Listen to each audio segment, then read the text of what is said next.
मेरा नाम है मोहित और आपका स्वागत हमारे YouTube चैनल स्टडी चैंपियन में। तो जैसा कि आप जानते हो, आप बीए बीएससी बीकॉम के विद्यार्थी और आपका जो एग्जाम हुआ था थर्ड सेमेस्टर का, कौन सा, इलेक्ट्रो लिटरेसी का, चुनावी साक्षरता का जो पेपर होने वाला उससे संबंधित अभी पेपर हुआ, उसके आंसर के आपके सामने लेकर आया हूँ। या बाद में अगर वीडियो देख रहे हो तो पूरा देख लेना, क्योंकि इसमें मैं कंप्लीट रिविजन करवा दूंगा और इसी से आपके सामने प्रश्न देखने को मिलेंगे। चैनल को शुरू करें भाई, इससे पहले आप सभी विद्यार्थियों को बता देना चाहता हूं, लगभग 90% मेरी पीडीएफ और पेपर से प्रश्न पड़ा है। तो अभी तक तो चैनल सब्सक्राइब नहीं करते थे, लेकिन अब तो कर दो कम से कम चैनल सब्सक्राइब। अब तो आपका दायित्व बनता है, करवा दो भाई अपने 30,000 सब्सक्राइबर पूरे।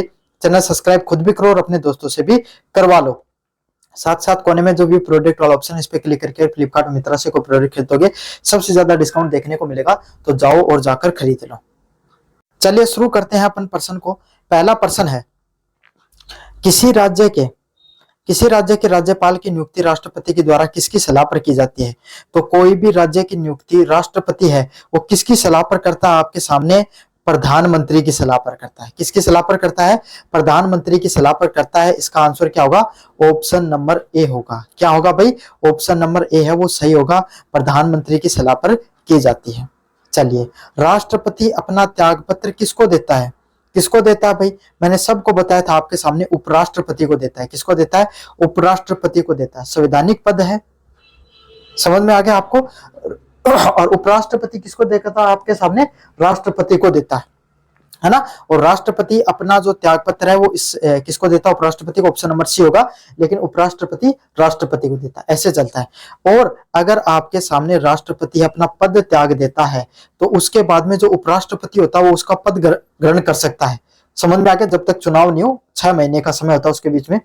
और अगर उपराष्ट्रपति भी किसी कारणवश से मौजूद नहीं हो तो कौन करेगा? जो चीफ जस्टिस ऑफ इंडिया होगा वो आपके सामने उसका पद ग्रहण करता है, राष्ट्रपति का। तो अब आपको ये बताना वो कौन से पहले चीफ जस्टिस ऑफ इंडिया थे जिन्होंने राष्ट्रपति बने थे। चलिए 3 नंबर प्रश्न की तरफ बढ़े। संविधान निर्माता सभा द्वारा राष्ट्रीय ध्वज की डिजाइन कब अंगीकृत की गई? तो कब अंगीकृत की गई थी भाई? जुलाई 1947 में।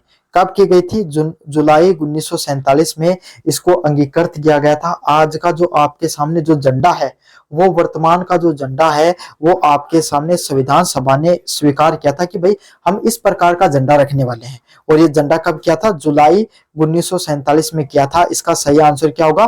3 नंबर प्रश्न का ऑप्शन नंबर ए। क्या होगा? ऑप्शन नंबर ए है वो सही होने वाला है। चलिए अगले वाले प्रश्न की तरफ बढ़े। स्वतंत्र भारत के लिए संविधान तैयार करने वाली संविधान सभा की स्थापना कब हुई थी? तो स्वतंत्र भारत के लिए संविधान तैयार करने वाली जो संविधान सभा है उसकी स्थापना कब देखने को मिली थी भाई? आपके सामने 1946 में देखने को मिली थी। भारत में कैबिनेट मिशन आता है, उसके बाद में भारत की संविधान सभा है वो देखने को मिलती है।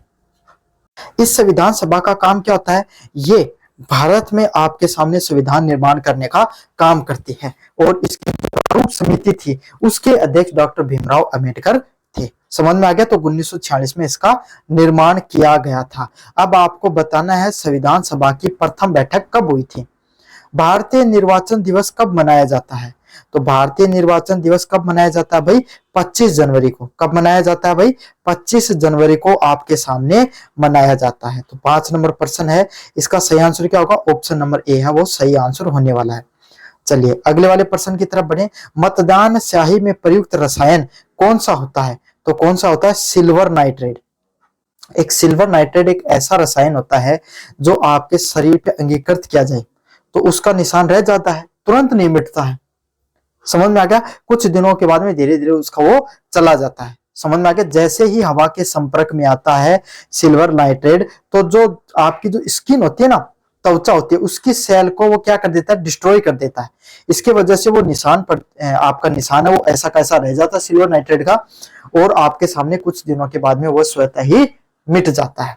समझ में आ गया? तो ऑक्सीजन के साथ ये रिएक्शन करके आपके बॉडी पर इस प्रकार का मार्क कर देता है। तो 6 नंबर प्रश्न है, इसका सही आंसर क्या होगा? ऑप्शन नंबर सी है वो सही आंसर होने वाला है। चलिए अगले वाले प्रश्न की तरफ बढ़े। लोकसभा के प्रथम स्पीकर कौन थे? तो 7 नंबर प्रश्न का सही आंसर क्या होगा भाई? लोकसभा के प्रथम जो स्पीकर कौन थे? जीवी मावलकर। कौन थे? जो जीवी मावलकर हैं वो आपके सामने जो लोकसभा है उसके प्रथम स्पीकर थे। मोस्ट इंपोर्टेंट प्रश्न है। 7 नंबर प्रश्न का सही आंसर क्या होगा? ऑप्शन नंबर बी होगा। अब स्पीकर होता ना, देखो दो प्रकार के स्पीकर होते हैं, एक होता है प्रोटेम स्पीकर, दूसरा होता है स्पीकर। तो देखो जब कोई भी पहली जो संविधान पहली लोकसभा की बैठक होती है जिसमें प्रधानमंत्री का चुनाव होता है, स्पीकर का चुनाव होता है, उसमें एक क्या बनाया जाता है, अस्थायी स्पीकर बनाया जाता है। क्या बनाया जाता है, अस्थायी स्पीकर बनाया जाता है। जो भी आपके सामने लोकसभा का सबसे बुजुर्ग व्यक्ति होता है, पक्ष से या विपक्ष से, जिसको बनाना चाहिए उसको प्रोटेम स्पीकर बना दिया जाता है। वही सभी को क्या आपके सामने शपथ वगैरह दिलाता है। उसके बाद में स्पीकर के चुनाव होते हैं और स्पीकर बना दिया जाता है और प्रोटेम स्पीकर अपने आप हट जाता है। तो इसी तरीके से भारत की जो प्रथम लोकसभा हुई थी उसके प्रथम स्पीकर कौन थे, जीवी मावलकर। कौन थे, जीवी मावलकर है वो आपके सामने प्रथम स्पीकर थे। समझ में आ गया आपको अच्छे से। चलिए अगले वाले प्रश्न की तरफ बढ़ते हैं। भारतीय चुनाव आयोग की नियुक्ति कौन करता है। तो मैंने आपको पहले बताया था कोई भी संवैधानिक पद है उसकी आपके सामने नियुक्ति कौन करता है, राष्ट्रपति। कौन करता है भाई, आपके सामने जो राष्ट्रपति है वो आपके सामने मुख्य चुनाव आयोग की नियुक्ति करता है। चाहे यूपीएससी का मेंबर हो, यूपीएससी का, चाहे चुनाव आयोग हो, चाहे आपके सामने ये क्या बोलते हैं उसको, चीफ जस्टिस ऑफ इंडिया, सब संवैधानिक पद है, सबका वही करते हैं। वह पहला व्यक्ति कौन था जिसने निर्वाचन में सर्वप्रथम मत दिया।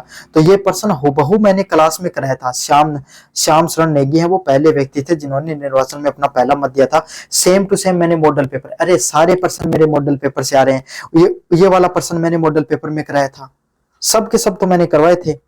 अब आपके कितने प्रश्न सही हो रहे हैं एक बार कमेंट बॉक्स में जरूर बताना। और क्या मेरे पढ़ाए गए कंटेंट से प्रश्न आए या नहीं आए, अगर आए हैं तो चैनल खुद भी सब्सक्राइब करो और अपने दोस्तों से भी सब्सक्राइब करवाओ ध्यान। 30,000 सब्सक्राइबर अपने को कंप्लीट करने हैं। चलिए, भारत के प्रथम मुख्य चुनाव आयोग कौन थे। तो भारत के प्रथम चुनाव आयोग कौन है, सुकुमार सेन है वो आपके सामने प्रथम चुनाव आयोग थे। इंपॉर्टेंट पर्सन है, कंपटीशन में भी काफी बार पूछा जाता है कि भारत के जो प्रथम मुख्य चुनाव आयोग कौन थे। तो इसका सही आंसर ऑप्शन नंबर डी होगा, सुकुमार सेन थे। स्वतंत्र भारत के प्रथम आम चुनाव कब देखने को मिले थे। तो 11 नंबर प्रश्न है, उसका सही आंसर क्या होगा, अक्टूबर 1951 से लेकर फरवरी 1952 के बीच में। खैर मैंने प्रश्न पहले भी करवाया था, ये इसमें बस ये दो प्रश्नों में आप कंफ्यूज होंगे, लेकिन इसका सही आंसर ऑप्शन नंबर सी होगा, 1951 से 1952 के बीच में। तो 11 नंबर प्रश्न का सही आंसर ऑप्शन नंबर सी है। प्रथम लोकसभा चुनाव में कितनी सीटें थी। प्रथम लोकसभा चुनाव में आपके सामने कितनी सीटें देखने को मिली थी आपके सामने, इसका सही आंसर होगा आपके सामने 489। सही आंसर क्या होगा, ऑप्शन नंबर सी है वो सही आंसर, ऑप्शन नंबर बी है वो सही आंसर होने वाला है। भारत में मुख्य चुनाव आयुक्त कौन है। तो इस समय भारत में मुख्य चुनाव आयुक्त कौन है भाई, ज्ञानेश कुमार। कौन है, ज्ञानेश कुमार है आपके सामने भारत के प्रमुख चुनाव आयुक्त हैं। इस समय चुनाव करवाने की जिम्मेदारी उनकी है। जो भारतीय चुनाव आयुक्त होता है वो त्रिस्तरीय बॉडी है, इसमें एक मुख्य चुनाव आयुक्त प्लस 2 चुनाव आयुक्त उनकी हेल्प करने के लिए होते हैं। तो इसमें भारतीय मुख्य चुनाव आयुक्त कौन है, ज्ञानेश कुमार है। चलिए, 1988 के पूर्व में मतदान की न्यूनतम आयु क्या थी। तो 1988 से पहले कितनी थी, 21 वर्ष। ये प्रश्न मैंने बाकायदा मेरे मॉडल पेपर में करवाया था। तो मॉडल पेपर से लगभग प्रश्न आते हैं भाई। 14 नंबर प्रश्न का सही आंसर क्या होगा, ऑप्शन नंबर डी होने वाला, 21 वर्ष थी। भारत में निर्वाचन प्रक्रिया में नोटा विकल्प को सर्वप्रथम कब शामिल किया गया। मतलब भारत में जो निर्वाचन प्रक्रिया उसमें नोटा को सबसे पहले कब शामिल किया गया। तो 15 नंबर प्रश्न का सही आंसर क्या होगा, 2013 में। कब किया गया था, 2013 में। बाकायदा ये प्रश्न मैंने करवाया भी था, 2013 में इसको लागू किया गया। भारत के राष्ट्रपति को हटाया जा सकता है, तो कौन हटा सकता है भाई भारत के राष्ट्रपति को। इसका सही आंसर क्या होगा, संसद के दोनों सदनों में, चाहे लोकसभा चाहे राज्यसभा से पहले आपको क्या होगा, एक जो पारित करना पड़ेगा, है ना, एक आपको अविश्वास प्रस्ताव है वो लाना पड़ता है, उनके खिलाफ इम्पीचमेंट लाना पड़ता है। और फिर आपको अविश्वास प्रस्ताव नहीं बोलते हैं उसको, महाभियोग बोलते हैं, वो लाना होता है। और उसके बाद में वो पूरी प्रक्रिया चलती है, बहुत लंबी चौड़ी प्रक्रिया होती है। 16 नंबर प्रश्न का सही आंसर क्या होगा, ऑप्शन नंबर सी होगा।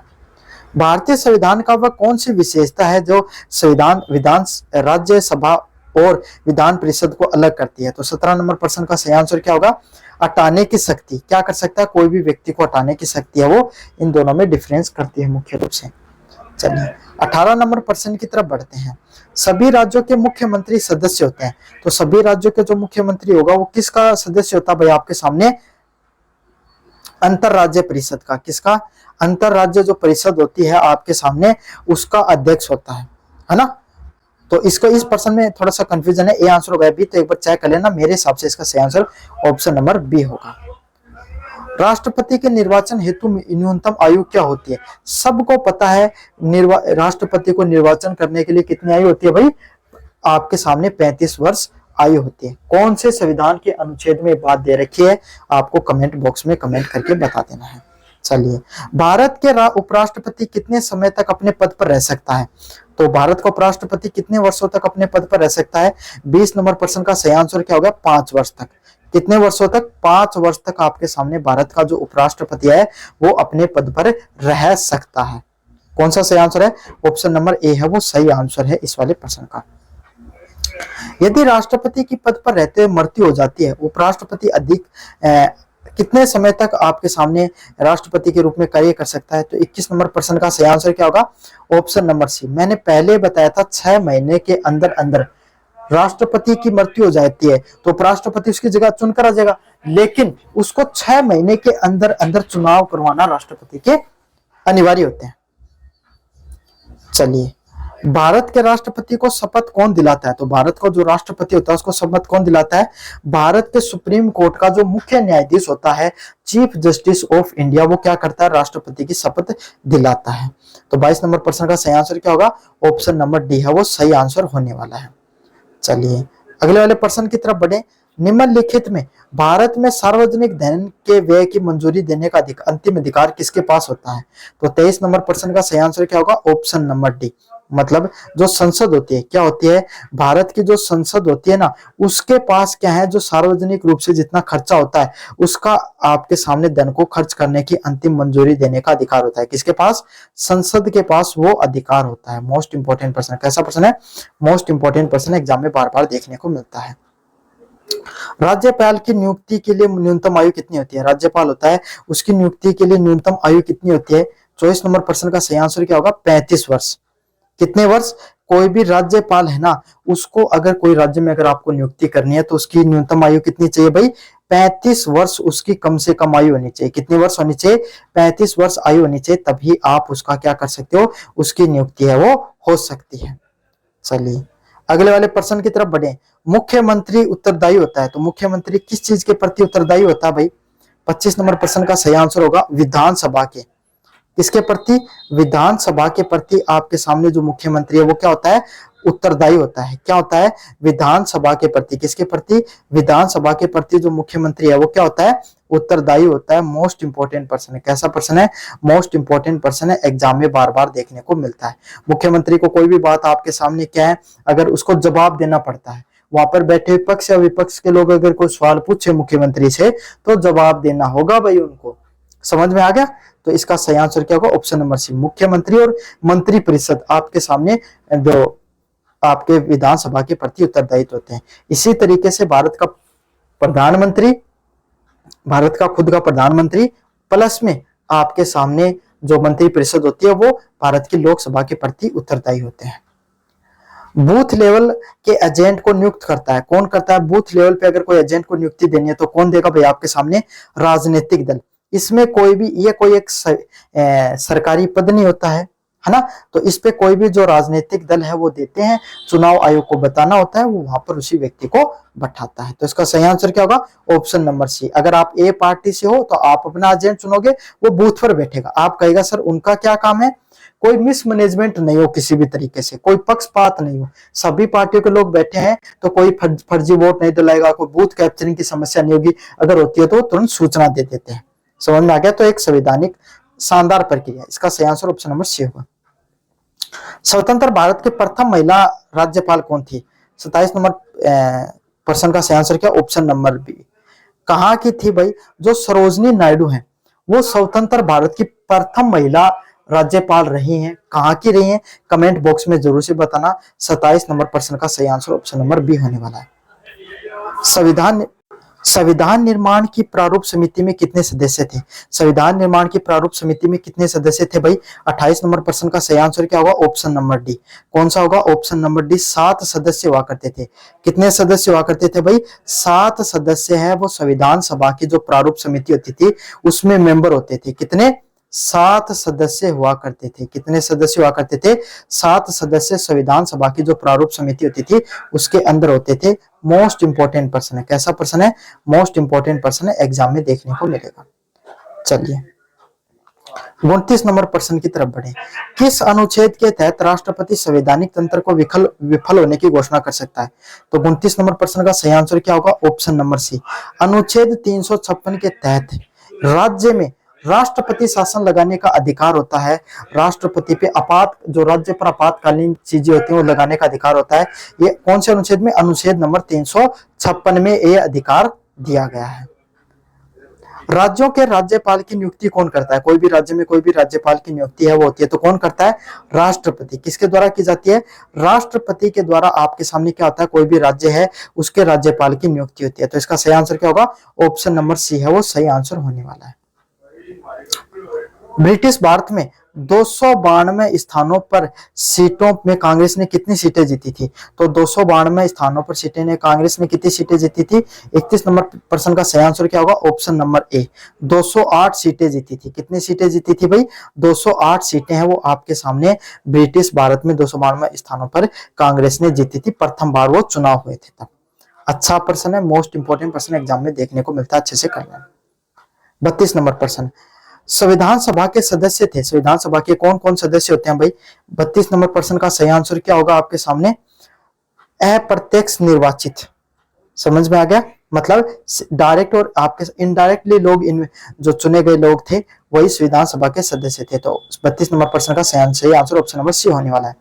संविधान सभा के गठन किसकी सिफारिश पे किया गया था? तो संविधान सभा का गठन किसकी सिफारिश पे किया गया था? 33 नंबर प्रश्न का सही आंसर है option number C. Option number cabinet mission plan. मैंने पहले ही बता दिया था। कैबिनेट मिशन प्लान के तहत आपके सामने संविधान सभा उसका गठन किया गया था।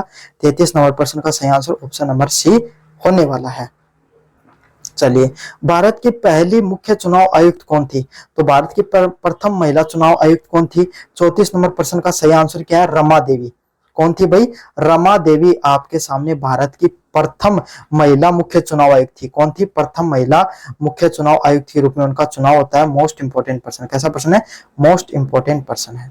चलिए, मुख्य चुनाव आयोग का कार्यकाल भारत में है कितने वर्ष का है? 5 या आपके सामने जो 35 नंबर प्रश्न है उसका सही आंसर होगा 6 वर्ष या 65 वर्ष। क्या होगा? 6 वर्ष या 65 वर्ष। मैंने ये प्रश्न बाकायदा अपने मॉडल पेपर में कराया था। लगभग प्रश्न मेरे मॉडल पेपर से ही देखने को मिले भाई आपको। भारत में निर्वाचन संबंधी विवादों का निपटारा कौन कर सकता है? 36 नंबर प्रश्न का सही आंसर क्या है? सर्वोच्च न्यायालय। कौन करता है? जो सर्वोच्च न्यायालय होता है ना उसके हाथों में ये आपके सामने शक्ति होती है। वो क्या करता है? राष्ट्रपति निर्वाचन के संबंधित विवादों का निपटारा करता है। ऑप्शन नंबर डी सही है। 37 नंबर प्रश्न। निम्नलिखित में से कौन सा कार्य चुनाव आयोग का नहीं है? तो इनमें से कौन सा कार्य चुनाव आयोग का नहीं है भाई? 37 नंबर प्रश्न का सही आंसर क्या होगा? स्थानीय चुनाव करवाना। स्थानीय चुनाव कराना सरपंच या आपके सामने पंचायती राज के या नगर पालिका के चुनाव आपके सामने जो भारतीय राज्य चुनाव आयोग के अंतर्गत आते हैं।